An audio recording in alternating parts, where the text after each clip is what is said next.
সাইফুল ইসলাম, সেও নবীর উম্মত ছিল, কিন্তু তাকে যে বিধর্মীরা ইসকন নামক এক সন্ত্রাসী সংগঠন, আপনারা তো মুসলমান খালি নামে, খালি কোন থেকে 2 প্যাকেট বিরিয়ানি পাওয়া যাবে আর টাকা পয়সা পাওয়া যাবে, ওইদিকে দৌড়ান। বাংলাদেশ স্বাধীন হওয়ার পর থেকে আজ পর্যন্ত যত বিরোধী, ইসলাম বিরোধী লোক ছিল, তাদের টার্গেট ছিল একটা, আলেম ওলামাদেরকে কিভাবে তুচ্ছ তাচ্ছিল্য করা যায়।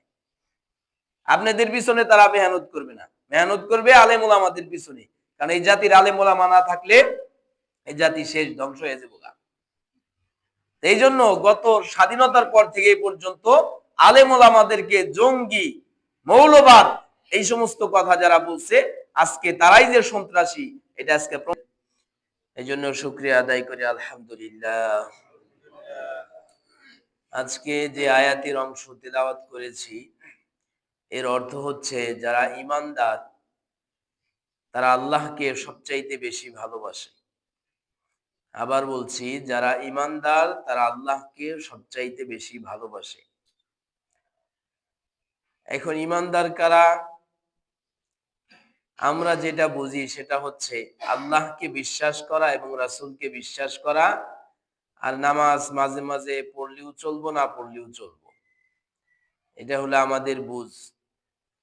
কিন্তু প্রকৃতপক্ষে আল্লাহকে ভালোবাসে তারাই যারা আল্লাহকে যেভাবে বিশ্বাস করে, রাসূলকে যেইভাবে বিশ্বাস করে, সেইভাবে আল্লাহ পাকের বিধানগুলি মেনে পালন করে। বলেন সুবহানাল্লাহ। আল্লাহর বিধান পালন করতে হবে। রাসূল করিম সাল্লাল্লাহু আলাইহি ওয়াসাল্লাম যেইভাবে আল্লাহকে ভালোবেসেছে, আল্লাহকে বিশ্বাস করেছে, ওইরকম বিশ্বাস আর ভালোবাসা অন্য কেউ করতে পারবে না। আমাদের ভালোবাসা এবং বিশ্বাস হতে হবে সাহাবায়ে কেরামের মতো, নবীজির মতো নয়। কেন? রাসূল করিম সাল্লাল্লাহু আলাইহি ওয়াসাল্লাম সরাসরি আল্লাহকে দেখেছেন। আল্লাহকে সরাসরি দেখে যেই রকম ভালোবাসতে পেরেছে, আমরা তো সেই রকম পারবো না। আমরা পারবো কাদের মতো? সাহাবায়ে কেরামের মতো। রাসূল করিম সাল্লাল্লাহু আলাইহি ওয়াসাল্লাম সাহাবীদেরকে যেইভাবে শিখিয়েছেন, আল্লাহকে কিভাবে পাইতে হবে, আল্লাহর জন্য কিভাবে ইবাদত করতে হবে, ওই রকম ভাবে আমাদেরকে আল্লাহকে ভালোবাসতে হবে। এখন সাহাবায়ে কেরাম কি করেছেন আল্লাহকে ভালোবাসার জন্য? ফজরের নামাজ তারা জামাতের সাথে পড়েছে, ভালোবাসার প্রমাণ। আর আমরা ফজরের নামাজ, জোহরের নামাজ, 5 ওয়াক্ত নামাজ না পড়েই আল্লাহকে ভালোবাসা হয়ে যায়। তাহলে সাহাবায়ে কেরামের ভালোবাসা আর আমাদের ভালোবাসা এক ভালোবাসা হলো না। সাহাবায়ে কেরাম আল্লাহ তাআলার জন্য, আল্লাহ তাআলার হুকুমের জন্য নিজেদের জীবন দিয়ে দিয়েছে, আর আমরা আল্লাহ তাআলার হুকুমের জন্য বাড়ির থেকে রাস্তা পর্যন্ত আসতে পারি না। এটা হচ্ছে ভালোবাসা, সাহাবায়ে কেরামের ভালোবাসা আর আমাদের ভালোবাসা। একটা ঘটনা প্রচলিত আছে যে এক ব্যক্তি দাওয়াত খাইতে যাইব, তো তার স্ত্রীকে বলেছে যে আজকে তো শুক্রবার, জুমার নামাজ পড়ে দাওয়াত খেতে যাব, তুমি আমার কাপড় চোপড় যা আছে ধুয়ে টুয়ে একেবারে পরিষ্কার পরিচ্ছন্ন কইরা ইস্তারি কইরা তারপর রাইখা দিও, ওইটা বলে নামাজ পড়ে মসজিদ থেকে দাওয়াত খেতে যাব। তো স্ত্রী তাকে শুধু এই কথাই বলে বারবার যে আমি তোমাকে ভালোবাসি, তোমার কোনো চিন্তা করতে হবে না। তো লোকটা সকাল থেকে দুপুর পর্যন্ত কাজ করেছে, বাড়িতে এসে গোসল করে এবার সেই পরিচ্ছন্ন, পরিষ্কার পরিচ্ছন্ন ইস্তারি করা জামা, সেটা সে চেয়েছে, বলে আমি তোমাকে ভালোবেসেছি, কিন্তু আমি তোমার জামা ধুইতে পারি নাই, তোমার জামা পরিষ্কার করতে পারি নাই। তো স্বামী বলতেছে, তুমি যদি আমাকে ভালোবাসো এই কথা না বলে তুমি শুধু আমার কাজগুলো করে দিতে, তাহলে আমি বুঝতাম যে তুমি আমাকে ভালোবেসেছো। তা আমরা আল্লাহকে বিশ্বাস করি, আল্লাহর নামের গুণগানও গাই, কিন্তু আল্লাহ পাকের বিধান পালন করা, এইখানে আমরা এসে ফেল পড়ে যাই। ওই স্বামী যেইভাবে বলেছে যে তুমি কাজ করলেই আমাকে ভালোবাসা বোঝা হয়ে যেত, তা আমরাও যদি আল্লাহর বিধান পালন করি তাহলে আল্লাহকে ভালোবাসা হয়ে যাবে। বলেন সুবহানাল্লাহ। আজকে দেখেন আমরা সবকিছুই জানি, কিন্তু একটু মনে করিয়ে দিলে অনেক সময় মানুষের অন্তর ঘেমে যায়, একটু বুঝের দিকে আসে। আপনি কাদের ভালোবাসায় পড়ে আছেন? সন্তানকে ভালোবাসতেছেন, এই জন্য সন্তানের খাওন দাওন, পোশাক পরিচ্ছেদ কিভাবে ভালোটা পড়বে, ছেলের লেখাপড়ার উন্নতি হবে কিভাবে, এই ভালোবাসার কারণে আপনি সকাল থেকে সন্ধ্যা পর্যন্ত চকে কাজ করতেছেন, ব্যবসা বাণিজ্য করতেছেন। উদ্দেশ্য একটাই, আমার ছেলে যাতে ভালো হয়, ভালো খেতে পারে, ভালো পোশাক পরিধান করতে পারে, ভালো চাকরি বাকরি পায়, তা আপনার এটা পূর্ণ হবে।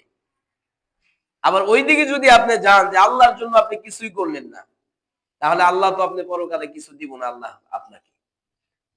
এই জন্য আরবিতে একটা প্রবাদ বাক্য আছে, মান জাদ্দা ওয়াজাদা, যে যেই জিনিসের জন্য চেষ্টা করবে সে সেই জিনিসটাকেই পাবে, বলেন সুবহানাল্লাহ। তাহলে যদি কেউ আল্লাহকে পাওয়ার জন্য চেষ্টা করে তাহলে অবশ্যই সে আল্লাহকে পাবে। কেউ যদি দুনিয়া অর্জন করার জন্য মেহনত করে, কষ্ট করে, দুনিয়া পাবে সে। এখন আপনি আপনার জীবনটাকে মিলিয়ে নেন, আমি কি দুনিয়া পাওয়ার জন্য চেষ্টা মেহনত করব, না আল্লাহকে পাওয়ার জন্য চেষ্টা মেহনত করব? তবে আল্লাহকে যদি কেউ পেয়ে যায় তাহলে সে দুনিয়াও পাবে, বলেন সুবহানাল্লাহ। কারণ দেশের সরকার যার হয়ে যায়, দেশের মধ্যে তারও ক্ষমতা চলে। ঠিক আল্লাহ যার হয়ে যাবে, সারা পৃথিবীও তার হয়ে যাবে, বলেন সুবহানাল্লাহ। রাসূল করিম সাল্লাল্লাহু আলাইহি ওয়াসাল্লাম নবুয়ত পান নাই, বয়স ৮-৯ বছর বয়স। শামের দিকে সফরে যাচ্ছে ব্যবসা বাণিজ্যে চাচার সাথে। তো পথিমধ্যে এক জায়গায় একটা গাছের নিচে সে বসেছিল। গাছের ডাল বাঁকা হয়ে তাকে ছায়া দিয়েছে। কেন? তার ভেতরে আল্লাহর মোহাব্বত আর ভালোবাসা ছিল। সাহাবায়ে কেরামের ব্যাপারেও এরকম ইতিহাস আসছে। যুদ্ধ করতে যাবে, মাঝখানে পড়েছে নদী। এখন এই নদী কিভাবে পার হবে? নৌকা নাই, কিচ্ছু নাই। তো তখনে তারা আল্লাহর নাম নিয়ে সামনে অগ্রসর হয়েছে। ঘোড়া পানির উপর দিয়া হেঁটে গিয়েছে, একেবারে শেষে গিয়ে পৌঁছেছে। এরপরে একজনে কয় আমার তো একটা বাটি হারিয়ে গেছে।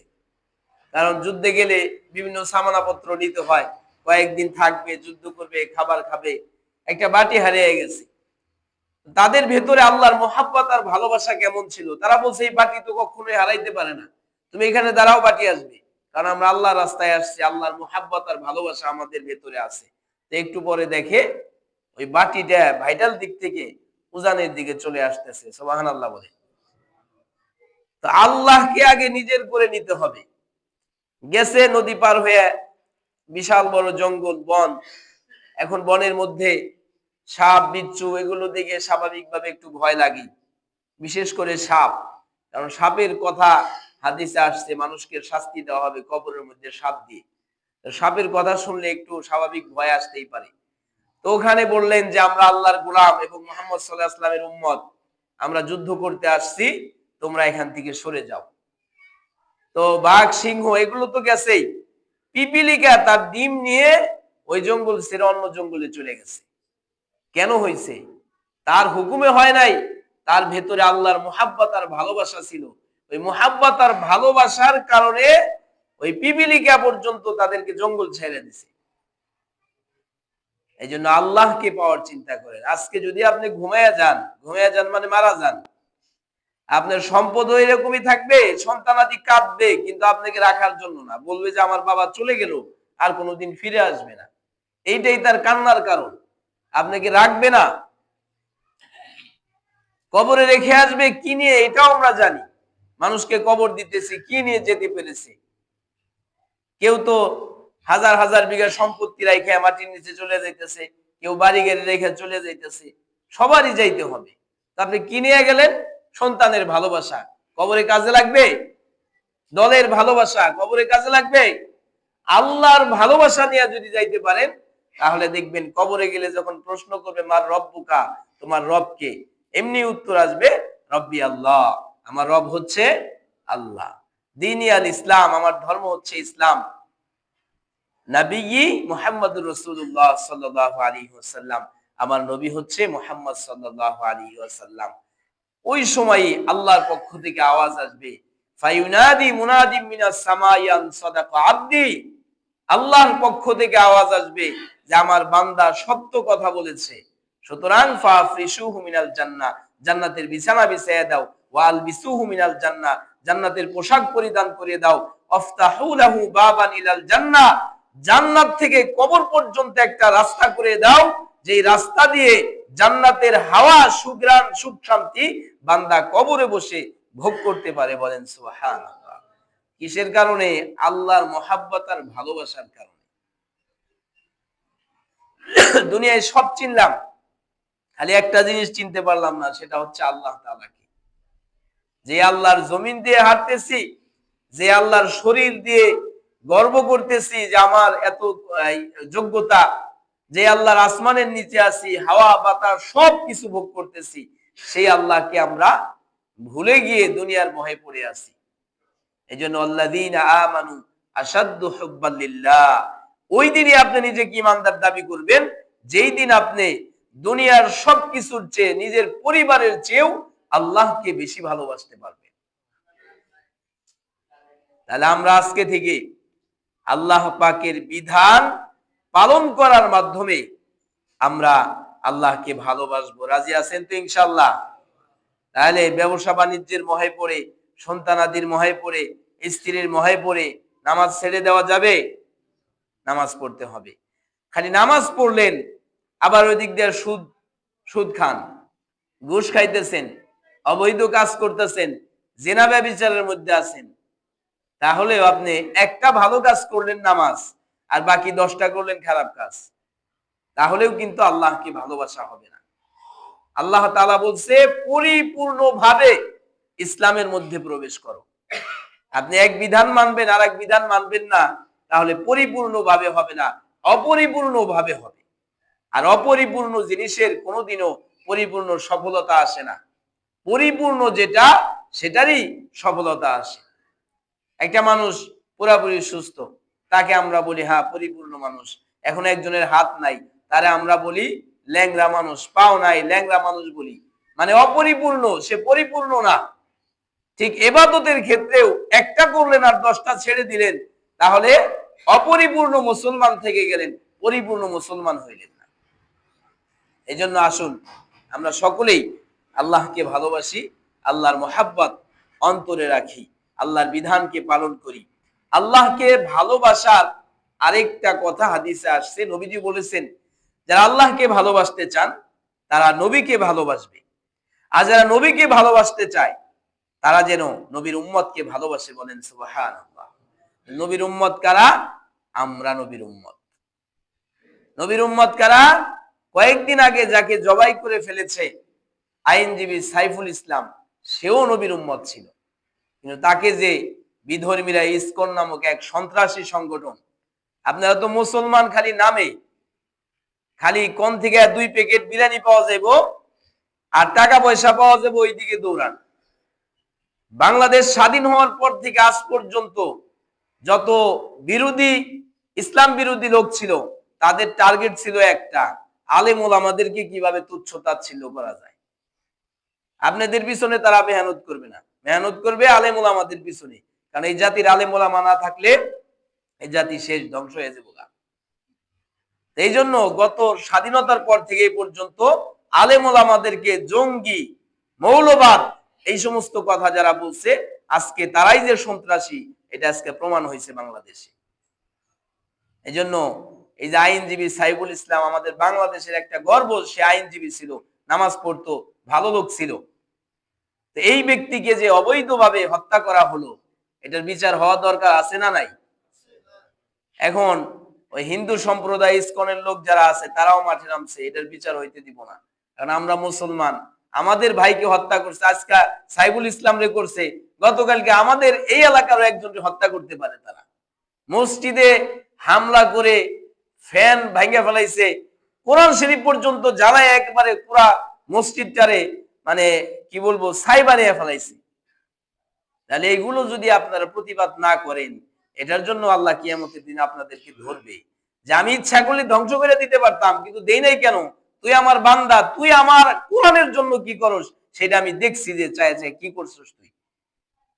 এই জন্য আজকে নাগরপুর কলেজ গেট থেকে মিছিল হবে, প্রতিবাদ মিছিল। ওখানে আমরা সকলেই যাব ইনশাল্লাহ। এখান থেকে আমরা প্রত্যেকবারই ইসলামের বিরুদ্ধে যারা কথা বলে তাদের বিরুদ্ধে মিছিল করার জন্য আমরা এখান থেকে প্রত্যেকবারই একটা মিছিল নিয়ে যাই। এবারও ইনশাল্লাহ আমরা আমাদের ইমানের পরিচয় হিসাবে নামাজের পরেই আমরা একটা মিছিল নিয়ে যাব। অল্প সময় মিছিল হবে, বেশি সময় না। এই জন্য মনে করেন না যে আসরের নামাজ পারি হয়ে যায় নাকি, এত সময় হবে না, অল্প সময়। আমরা নামাজের পরে আমাদের মাওলানা আশরাফ আলী ভাই আছে, উনি থাকবে, আমরা সহ সকলে ইনশাল্লাহ যাব।